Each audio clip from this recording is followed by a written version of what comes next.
Our journey begins in Addis Ababa, Ethiopia's capital. Here, visitors can enjoy the splendor of such luxurious hotels as the Sheraton Addis.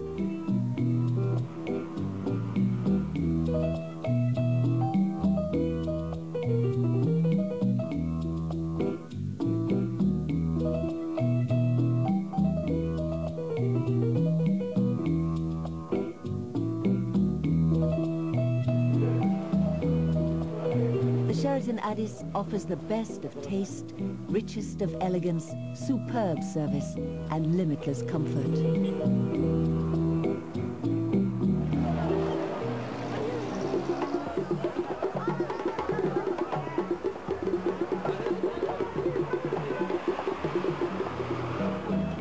One of Addis Ababa's star attractions is the Mercato, renowned as the largest and most exciting market in all of Africa.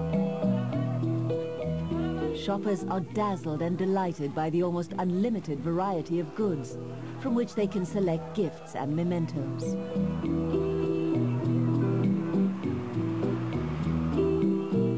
Here, the traditional street market and ultra-modern shopping mall keep each other company. In this vibrant city, travelers will discover a host of fabulous restaurants, whose menus offer a wide variety of excellent food, ranging from local specialities to the delicacies of other nations.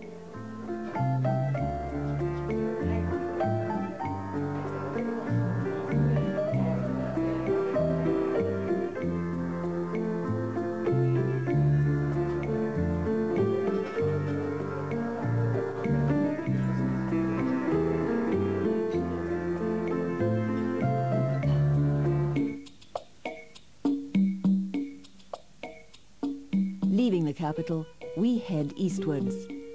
For centuries, the East has meant trading and merchants for Ethiopia. The East has meant the sea and far-flung commerce with Arabia, India, and even distant China.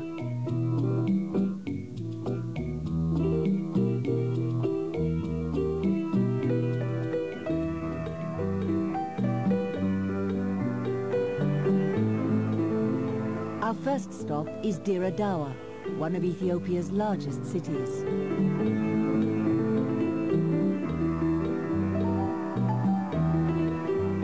The city center boasts beautiful statuary, buildings, and fine hotels.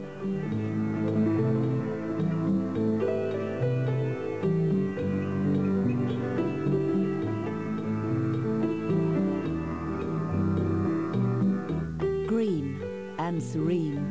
Despite its location in an arid area, the city is dotted with trees and crisscrossed by shady boulevards, restful and calming.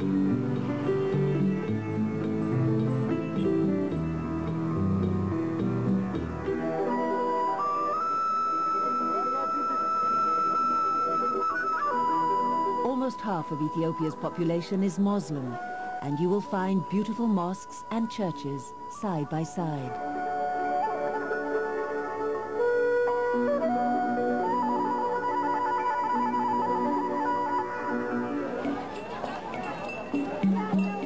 Dire Dawa's marketplace is a brilliant tapestry of sight, sound, and smells.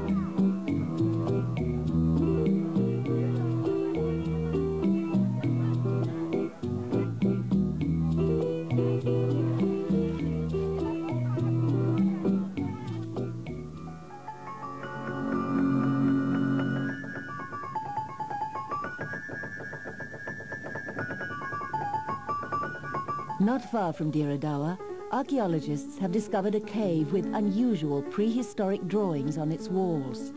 It has become a new attraction for the adventurous tourist.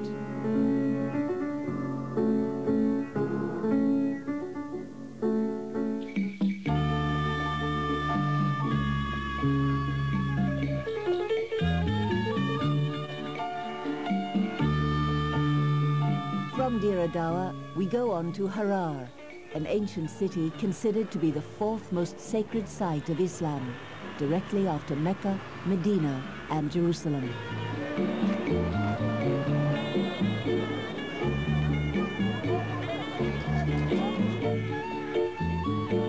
Ethiopians believe that the best coffee in the world is grown on the slopes of Harar's mountains.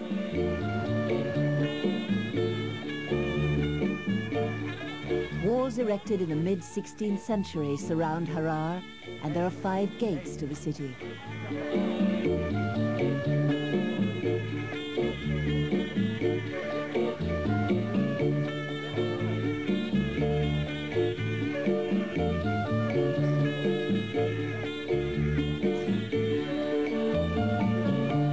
The city is famous for its exquisite mosques, but there are also beautiful churches in Harar.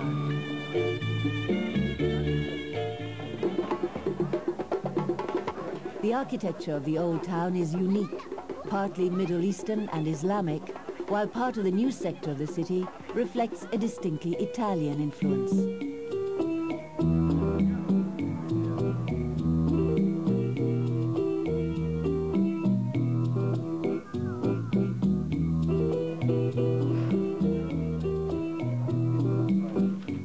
Visitors are attracted to its museums and the cultural centers, which were built to preserve the city's cultural heritage.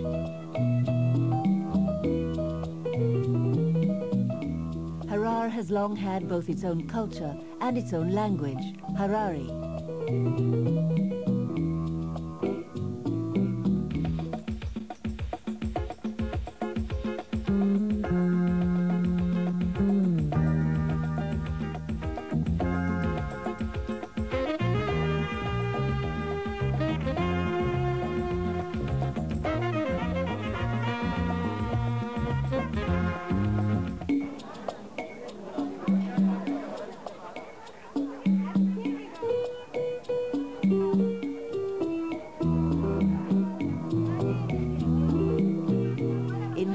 Colorful market, you feel as if you are shuttled into another time.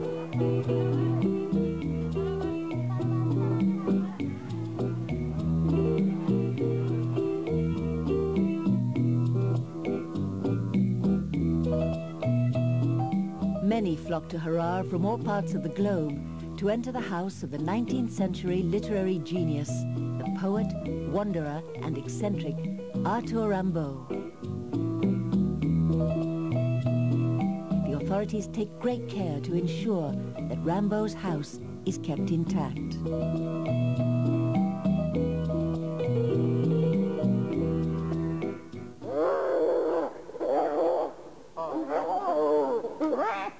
Harar's most unique attraction, without doubt, is the nightly feeding of hyenas, animals that most of humanity shuns. This practice takes place every night on the city's outskirts, where the intrepid feeders allow the hyenas to snatch morsels of food from their own mouths. Nowhere else in the entire world is such an amazing spectacle to be witnessed. Our final stop is Jijjiga, an arid town, a capital of the Somali regional state. Many travelers come to Jijjiga to shop at bargain prices. One can find just about everything, ranging from electrical supplies to silver and gold jewelry.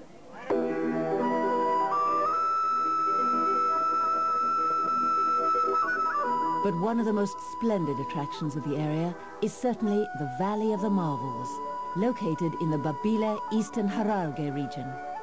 Here, you are all but stunned by the fantastic formations of the rocks, which somehow have been miraculously sculpted by nature. Ethiopia invites you to see its wonders, the breathtaking land and skyscapes that seem to surmount time itself, the friendly people whose roots go deep into the soil of antiquity, the haunting sights that will forever stir your memory, the moods, the excitement, the splendor, the treasures. All are yours when you come to Ethiopia.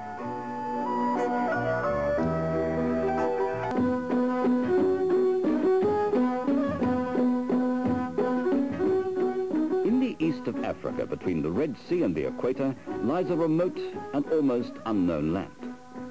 Yet to set foot here is to take a step across the threshold of history. For civilized life has existed here for several thousands of continuous years.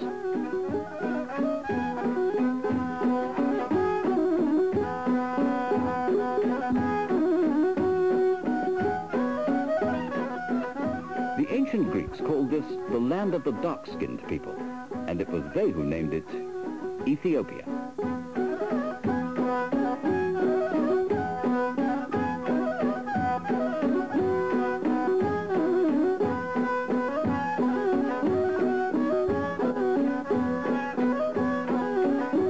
Little has changed on the face of Ethiopia.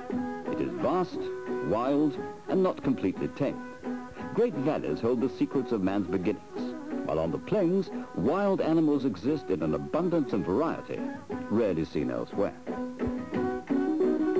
Come to Ethiopia and you find a world of enchantment. Leave and you will take 1,000 vivid memories of a land enriched by nature and a nation of gentle people.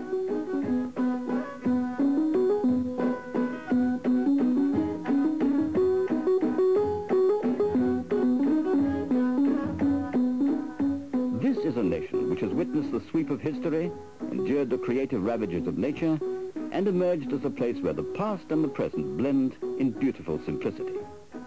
Part of its strength is derived from its antecedents, civilizations which go back to the early days of the modern world. The visitor to this magnificent land will probably begin here in the capital Addis Ababa. It's an Amharic phrase meaning new flower, and was established by the Emperor Menelik only in 1887.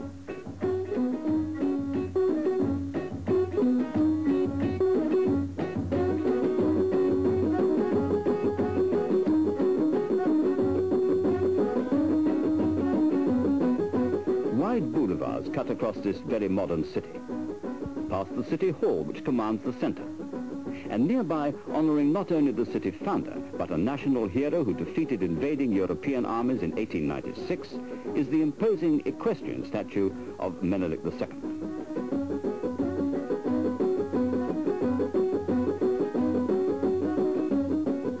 Among the city's tourist attractions is Trinity Church, serving the Ethiopian Orthodox community.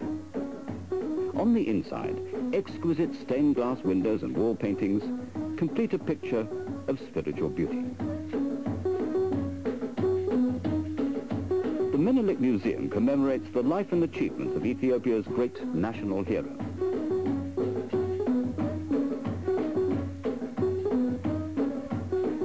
Ethiopia is rich in wildlife, yet surprisingly perhaps, there's a city zoo in Addis. And it does include a superb lion house, which gives the visitor the opportunity to see these sleek and powerful animals at close range.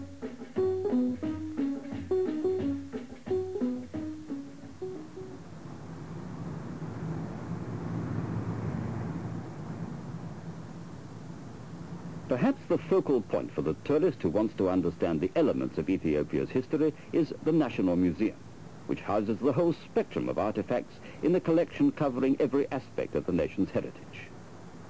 Priceless medieval manuscripts, warrior costumes, jewelry, robes, beads, rich cloths, and personal adornments are all here in the treasure house of a nation's culture, from humble basket weave to the crowns that once were worn by departed kings.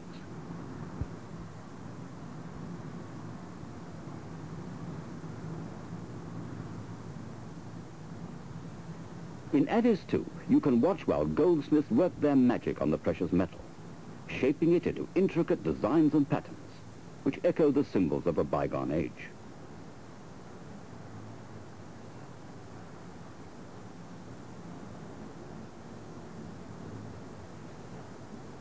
This is craftsmanship at its very highest.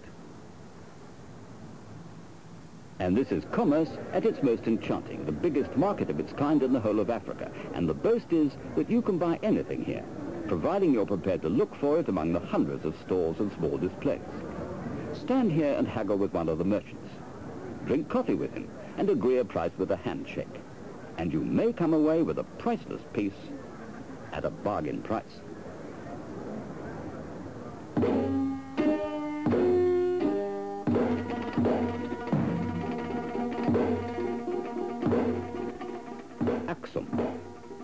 A city of ruins, but once the residence of the legendary Queen of Sheba, and believed by many to be the second Jerusalem. The Aksumite kingdom which flourished here reached its zenith in the 6th century AD, when it was a city of palaces, churches, and fine buildings. Here lived kings, craftsmen, lawmakers, musicians, and traders. But then, in the 8th century, Aksum suddenly crumbled to nothing.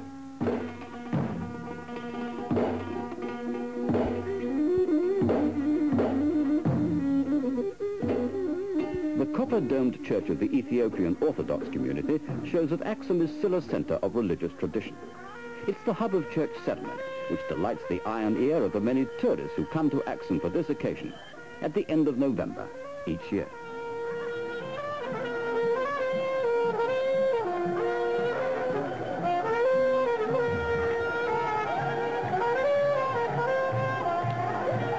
In this splendid and eye-catching ceremony, priests shake ancient prayer rattles, while acolytes walk with them in procession beating drums. A pageant of color and noise in honor of the Orthodox Church.